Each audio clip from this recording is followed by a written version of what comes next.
इस वक्त हमारे साथ पीजीआई चंडीगढ़ के डॉक्टर पंकज मल्होत्रा हैं और इनकी टीम ने एक रिसर्च में ये पाया है कि किस तरह से कैंसर के एक पर्टिकुलर कैंसर के इलाज में कीमोथेरेपी की ज़रूरत शायद अब नहीं पड़ेगी।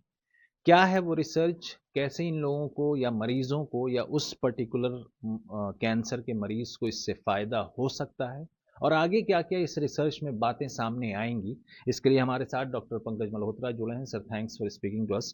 पीजीआई कैंपस में ही हम हैं और डॉक्टर साहब हमारे साथ बैठे हैं। डॉक्टर साहब, सबसे पहले तो हमारे व्यूअर्स को आसान शब्दों में ये बताइए, कौन-सा कैंसर है और क्या खोज आप लोगों ने किया है?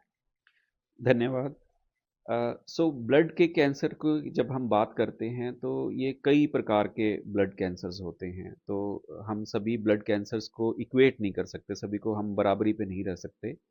जिस कैंसर पे हम रिसर्च की बात कर रहे हैं, ये एक पर्टिकुलर टाइप का ब्लड कैंसर है जिसका मेडिकल नाम है एक्यूट प्रोमाइलोसिटिक ल्यूकीमिया। और ये एक सबसे लीथल टाइप का ब्लड कैंसर माना जाता है। लीथल का मतलब है कि जिसका जो कि 2 से 3 हफ्ते के अंदर ही मरीज को ख़त्म कर देता है, इतना तेज है। और कई बार तो ऐसी सिचुएशन भी आई है, पेशेंट हमारे पास सुबह आया है, हमने दाखिल किया है और ब्लीडिंग की वजह से उसकी डेथ हो गई है, हमारे सामने ही डेथ हो गई है। तो ये बड़ा लीथल टाइप का ब्लड कैंसर जो है माना जाता है। तो इसमें जो है वो हमारा डिपार्टमेंट 2004 से इसमें जो है वो रिसर्च कर रहा था, जिसमें कि हमने देखा कि कीमोथेरेपी जो है वो पेशेंट्स टॉलरेट भी नहीं करते हैं और उसके रिजल्ट्स बहुत अच्छे नहीं थे। तो इसमें हम ऑलमोस्ट 2004 से, मतलब ऑलमोस्ट 17-18 सालों से हम इसमें एक तो विटामिन ए का जो एनालॉग है, जिसको हम एल ट्रांसरेटिनोइक एसिड बोलते हैं, उसको यूज़ कर रहे हैं। और उसके साथ हमने आर्सेनिक जो है, जो कि एक मेटल है और एक्चुअली एक पॉइजन है, उसकी बड़ी कम डोज में हम यूज़ करते हैं। तो combination of arsenic trioxide and L transretinoic acid जो है, इसका हम यूज़ करते हैं। और उसके रिजल्ट्स अब हमारे पास अब काफ़ी, क्योंकि हम सालों से देख रहे हैं, तो हमारे पास इसके रिजल्ट्स जो हैं वो बहुत अच्छे आ रहे हैं और इसी चीज़ को हमने रिसर्च में जो है वो पब्लिश किया है। तो हम आप बता रहे थे जैसे विटामिन ए और आर्सेनिक इसको मिलाकर कोई आप क्या ब्लड में ही उसको आप तैयार कर रहे हैं या इंजेक्ट कर रहे हैं या किस तरह से ऐसी चीज़ तैयार हो रही है कि कीमो की ज़रूरत नहीं पड़ रही? सो जो विटामिन ए है, विटामिन ए का एनालॉग है, उसकी तो ओरल टैबलेट्स टाइप से ही अवेलेबल हैं, तो वो तो हम मुंह से ही खाने के लिए देते हैं। हम्म। जो आर्सेनिक ट्राइऑक्साइड है उसका इंजेक्शन आता है 10 मिलीग्राम का, तो डिपेंडिंग अपॉन की वेट कितना है पेशेंट का, उसको हम इंट्रावीनस देते हैं। तो ज़्यादातर ये पेशेंट जो हैं वो एडमिट ही होते हैं, ऑलमोस्ट 100% पेशेंट्स हम एडमिट ही करते हैं अस्पताल में और उनको ये दवाई शुरू करते हैं। क्योंकि पहले जो 2 हफ्ते हैं पेशेंट्स के, जब तक ये दवाइयाँ असर करती हैं, क्योंकि कीमोथेरेपी का क्या फ़ायदा है कि वो इमीडिएट असर करती है। जो ये वाली दवाइयाँ हैं ये थोड़ा सा टाइम लेती हैं, हाल दो हमने देखा है कि जैसे ही ये स्टार्ट हो जाती है इसका असर तो इमीडिएटली शुरू हो जाता है। तो इनको हम दाखिल करके पेशेंट्स को हम जो है आर्सेनिक डेली देते हैं और जो खाने वाली दवाई है उसको डेली देते हैं। और पेशेंट्स को हम रेगुलर मॉनिटर करते हैं, तकरीबन 3 से 4 हफ्ते के लिए अस्पताल में हम रखते हैं। हमारे रिजल्ट्स जो हैं वो हम दिखना शुरू हो जाते हैं, कुछ पहले ही हफ्ते में दिखने शुरू हो जाते हैं, लेकिन 2 हफ्ते के बाद हमने देखा है कि ऑलमोस्ट काफ़ी सारे पेशेंट जो हैं, उनका उनके ब्लड में जो कैंसर सेल घूम रहे होते हैं वो सारे डिसअपियर हो जाते हैं। तो ये जैसा हम आपके आर्टिकल वगैरह में भी पढ़ रहे थे कि शायद 15 सालों से ये रिसर्च पीजीआई में हो रहा था, आपकी टीम कर रही थी। सन 2004 से हमने ये रिसर्च शुरू की थी और हमने जो है एक तरह से, उस वक्त लोग ये कहते थे कि सिर्फ आप आर्सेनिक ही दो या एट्रा जो विटामिन ए है वो सिर्फ दो। हमने कहा कि हम अगर कंबाइन करते हैं तो हम उसके रिजल्ट्स देखना चाहते हैं। तो हमने जो इस ल्यूकीमिया में जो आगे रिस्क हम कैलकुलेट करते हैं कि ये रिस्क कितना है, लो रिस्क है या हाई रिस्क है, तो हमने 2004 ऑनवर्ड से ही हाई रिस्क में भी जो है इन्हीं को कॉम्बिनेशन को हमने यूज़ किया।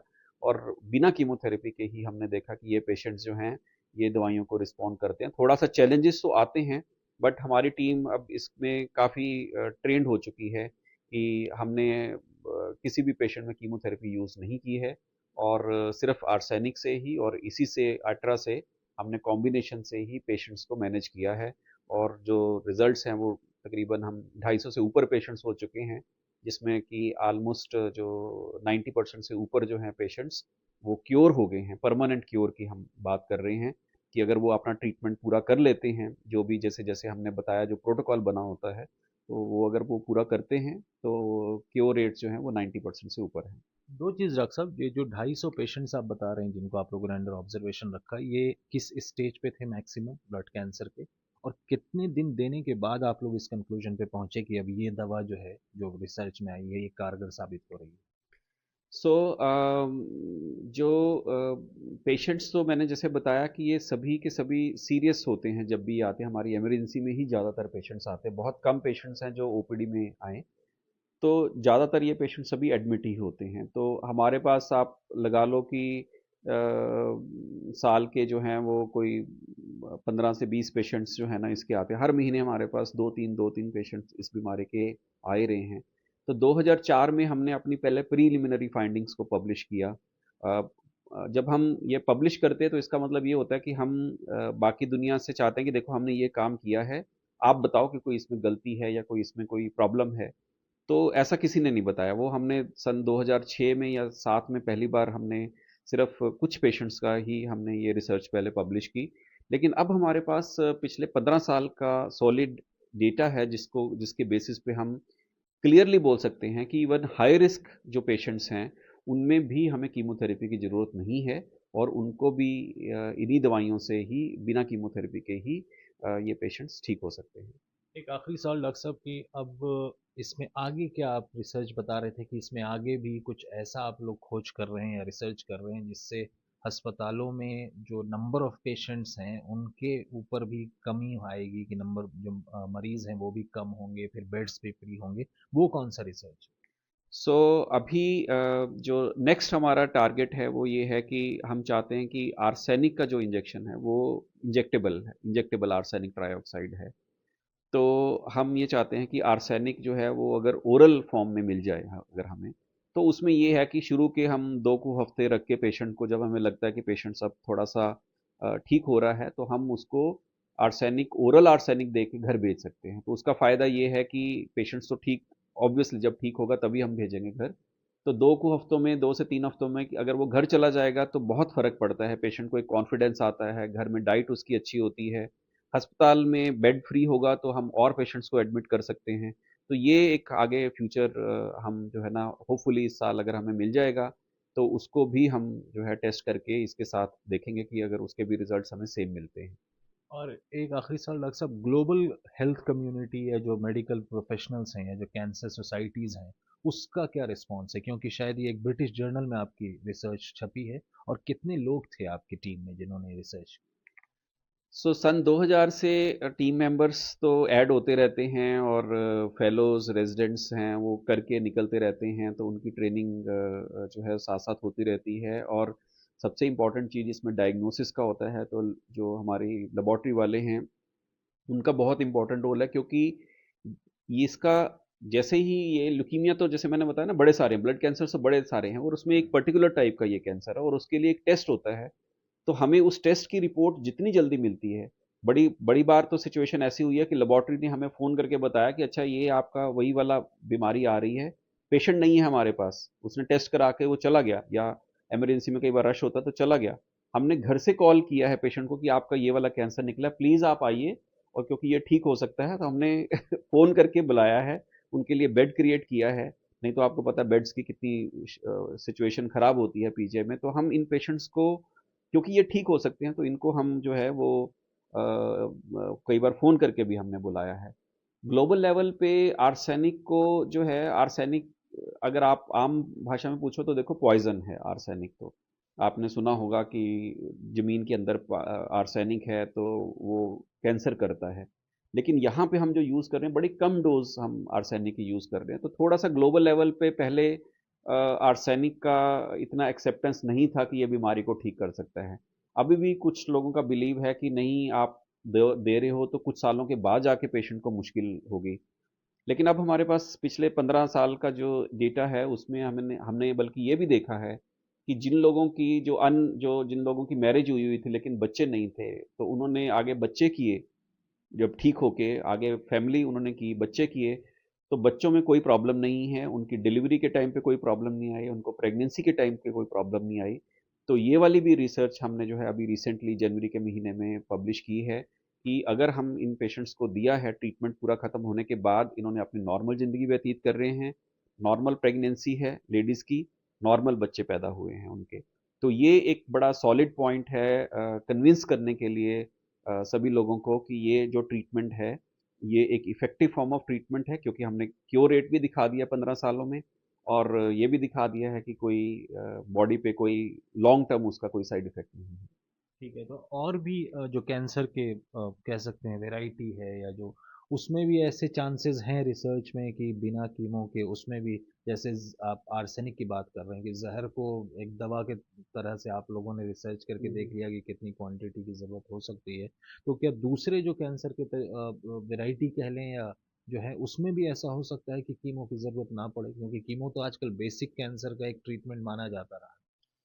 सो आजकल मैं ये कह सकता हूँ कि जितने भी अब नई दवाइयाँ आ रही हैं, तो काफ़ी सारी अब कीमोथेरेपी से हम हट के नई दवाइयों के ऊपर जा रहे हैं, जिनको हम या तो इम्यूनोथेरेपीज़ बोलते हैं या टारगेटेड थेरेपीज़ बोलते हैं। तो काफ़ी सारे जो और ब्लड कैंसर्स हैं, उनमें हमने कीमोथेरेपी से हट के जो हैं ये दवाइयाँ आ रही हैं। आल्दो आर्सेनिक का पर्टिकुलरली लोगों ने जब ये इसके फ़ायदे हुए तो हमने और यूज़ करके देखा है, लेकिन जितना फ़ायदा इस कैंसर में हुआ है, उतना फ़ायदा और कैंसर्स में नहीं हुआ है। जैसे मल्टीपल माइलोमा करके है, उसमें लोगों ने यूज़ किया। जो एक्यूट माइलेल ल्यूकीमिया है, उसमें यूज़ करके देखा। और क्रॉनिक माइलेल ल्यूकीमिया है, उसमें भी यूज़ करके देखा, लेकिन उसका उतना बेनिफिट नहीं हुआ। तो या तो उसकी डोज़ का कुछ फ़र्क है या कोई उसकी केमिकल कंपाउंड का कुछ फ़र्क है। इसी तरह से जो विटामिन ए है, जिसको एट्रा हम बोल रहे हैं, उसको भी दूसरी बीमारियों में उन्होंने यूज़ करके देखा है, लेकिन उतनी सक्सेस नहीं मिली जितनी कि इस वाले कैंसर में सक्सेस मिली है। और डॉक्टर साहब किसी भी स्टेज के ब्लड कैंसर के पेशेंट के लिए ये क्योर है जो आप लोगों ने देखा? सो ये वाला जो ब्लड कैंसर, जो ब्लड होता है ना, ब्लड तो पूरे शरीर में सर्कुलेट कर रहा है, तो ज़्यादातर जब पेशेंट्स आते हैं तो चौथी स्टेज ही होती है इनकी, कोई पहली स्टेज या दूसरी स्टेज वाली बात नहीं है। और ये पेशेंट, जैसे मैंने बताया कि ब्लीडिंग के साथ ज़्यादातर आते हैं, कई बार ब्रेन में ब्लीडिंग हुई होती है, कई बार मुंह से ब्लीडिंग हो रही होती है, काफ़ी सीरियस सिचुएशंस में होते हैं। और देख के भी कई बार, हमें देख के भी कई बार डर लगता है कि अच्छा इतनी ब्लीडिंग होगी और ये कैसे पेशेंट ठीक होगा। लेकिन ये इस दवाइयों का चमत्कार है कि ये जो है धीरे-धीरे असर करके पेशेंट्स को ठीक कर देते हैं 2 से 3 हफ्ते के बीच में। ओके, बहुत बहुत शुक्रिया डॉक्टर साहब इस अनोखे रिसर्च के लिए, और उम्मीद करते हैं कि पंजाब हरियाणा के इस इलाके में या देश में भी, क्योंकि यहाँ पर तो कैंसर की शिकायतें बहुत होती हैं पानी की वजह से और उसी आर्सेनिक और जिंक जैसे मेटल्स के प्रेजेंस की वजह से अंडरग्राउंड वाटर में, लेकिन उम्मीद है कि जिस तरह की रिसर्च आप लोग कर रहे हैं या आगे जिस तरह का अध्ययन करेंगे तो उससे यहाँ के भी मरीजों को फ़ायदा हो। और बहुत शुक्रिया हम लोगों से बात, एनडीटीवी से बात करने के लिए और इस पूरी जानकारी। शुक्रिया, थैंक यू।